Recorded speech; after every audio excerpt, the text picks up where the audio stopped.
सभी पत्रकार बंधुओं को नमस्कार। प्रधानमंत्री की डिग्री का मामला जब से सामने आया है, पूरी की पूरी भारतीय जनता पार्टी बौखला गई है। सारे मंत्री, सारे प्रवक्ता, सारी की सारी भारतीय जनता पार्टी अपने प्रधानमंत्री के फर्जी डिग्री को सही साबित करने में जुट गई है। और मैं इसको फर्जी डिग्री क्यों कह रहा हूं? इसलिए कह रहा हूं कि प्रधानमंत्री जी ने जो डिग्री सार्वजनिक की है, प्रधानमंत्री जी की जो डिग्री गृह मंत्री अमित शाह जी के द्वारा प्रेस कॉन्फ्रेंस में दिखाई गई है, वो डिग्री अपने आप में कई सवाल खड़े करती है। अभी सिलसिलेवार करके मैं आपके सामने बताऊंगा। लेकिन एक बात बहुत स्पष्ट है कि भारत के चुनाव आयोग का नियम यह कहता है कि अगर आप अपनी संपत्ति के बारे में कोई गलत जानकारी देते हैं, अगर आप अपनी डिग्री के बारे में कोई जानकारी गलत देते हैं, तो आपकी सदस्यता रद्द हो सकती है। यानी भारत के प्रधानमंत्री की डिग्री जांच करा ली जाए, वो फर्जी निकलती है, तो मोदी जी की सदस्यता पूरी तरीके से रद्द हो जाएगी। वो न सांसद बचेंगे, न चुनाव लड़ने के योग्य बचेंगे, क्योंकि एक बहुत बड़ा फर्जीवाड़ा है भारत के प्रधानमंत्री की ओर से। तो इसलिए अब मैं आपको सिलसिलेवार करके बताऊंगा कि इनकी डिग्री फर्जी कैसे। नंबर एक, यह वो डिग्री है जो गृह मंत्री अमित शाह ने प्रेस कॉन्फ्रेंस करके दिखाई थी और कहा था कि प्रधानमंत्री की मास्टर डिग्री यह है। गुजरात विश्वविद्यालय से उन्होंने मास्टर ऑफ आर्ट्स किया है। अब इस डिग्री में देखिए आप, नकल के लिए भी अकल चाहिए होती है, लेकिन इस नकल में अकल का इस्तेमाल नहीं किया गया। यहां पर यूनिवर्सिटी लिखा हुआ है और यूनिवर्सिटी की स्पेलिंग में विक्ट्री का वी जो आता है, उसके इस्तेमाल की जगह बैट का भी इस्तेमाल किया गया है। यह हो गया यूनिवर्सिटी। तो हमारे मोदी जी यूनिवर्सिटी से पढ़ाई किए हुए हैं और इसी सर्टिफिकेट में एक जगह और यूनिवर्सिटी लिखा हुआ है, नीचे उसकी अंग्रेजी ठीक लिखी हुई है। यहां बी आ गया, यहां पे विक्ट्री का वी आ गया। ये देखिए आप, इसी सर्टिफिकेट की बात कर रहा हूं जो गृह मंत्री जी ने दिखाई। दूसरा, मास्टर ऑफ आर्ट्स जिस फॉन्ट के अंदर लिखा गया है, जिस फॉन्ट में, यानी कि जिस लिपि शैली में मास्टर ऑफ आर्ट्स लिखा गया है, इस लिपि शैली की शुरुआत 1992 में हुई है। यह फॉन्ट, यह लिपि शैली, मास्टर ऑफ आर्ट्स जिसमें लिखा गया है, यह लिपि शैली आई है, यह फॉन्ट आया है 1992 में। और प्रधानमंत्री जी का क्या दावा है कि उन्होंने 1983 में ही एमए पास कर लिया था। यह है दूसरा सवाल। अब तीसरा सवाल और सबसे बड़ा सवाल यह है प्रधानमंत्री जी का।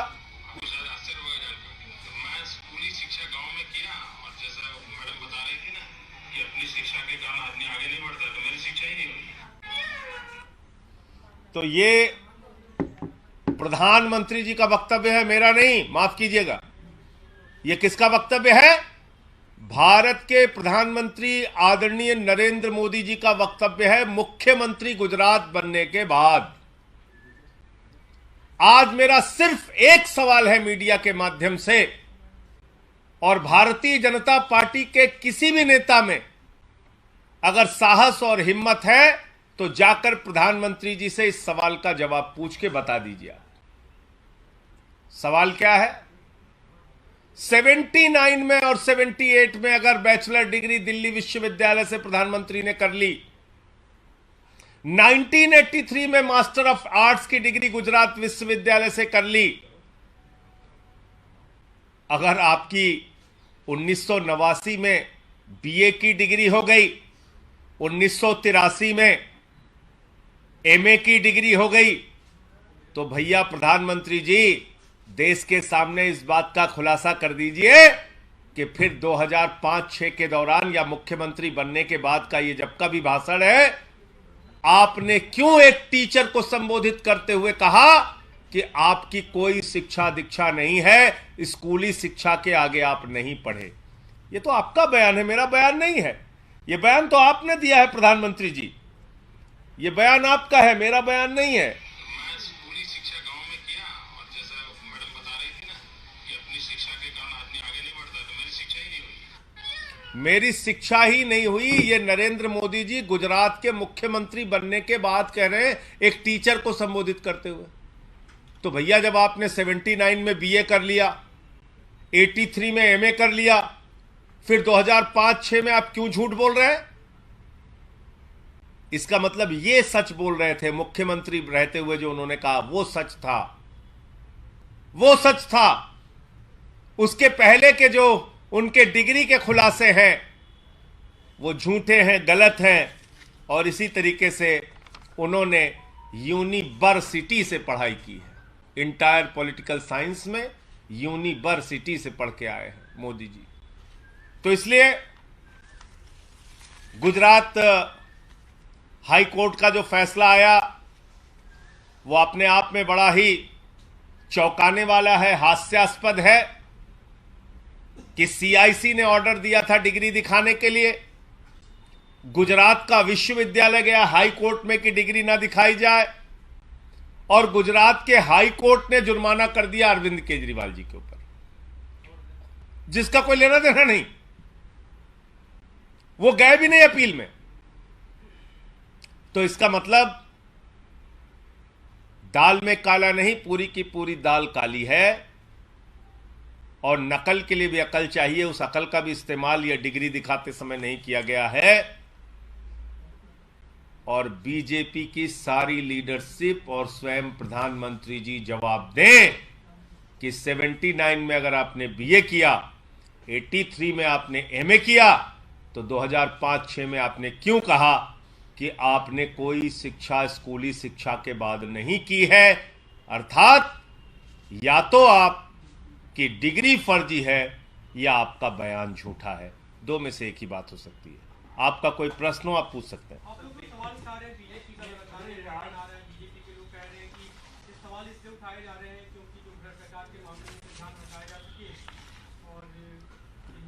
देखिए, भ्रष्टाचार के मामले में क्या बोला जाए?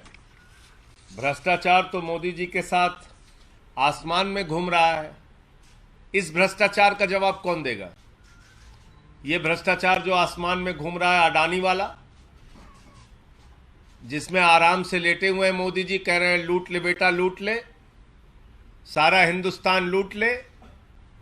देखिए आप, ये तस्वीर भूल गए आप?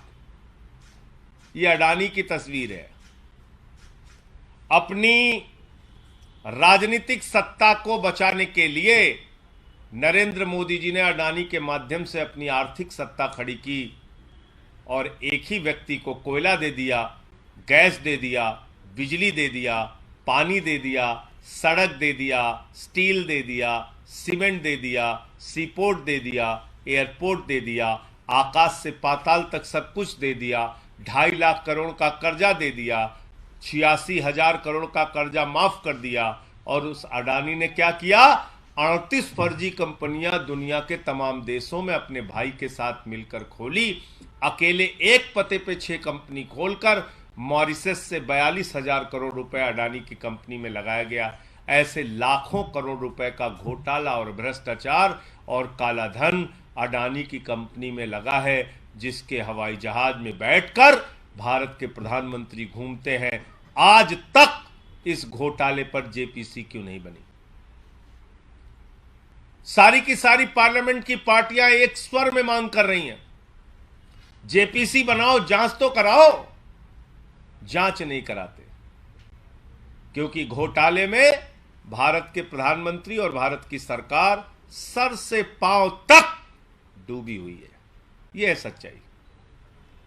और कोई प्रश्न हो आप लोगों का? धन्यवाद। गुजरात हाईकोर्ट के सामने आया जो 2002 के दंगे के जो मामले में जो रेप और मर्डर के आरोपी थे उन 26 लोगों को रिहा कर दिया गया है।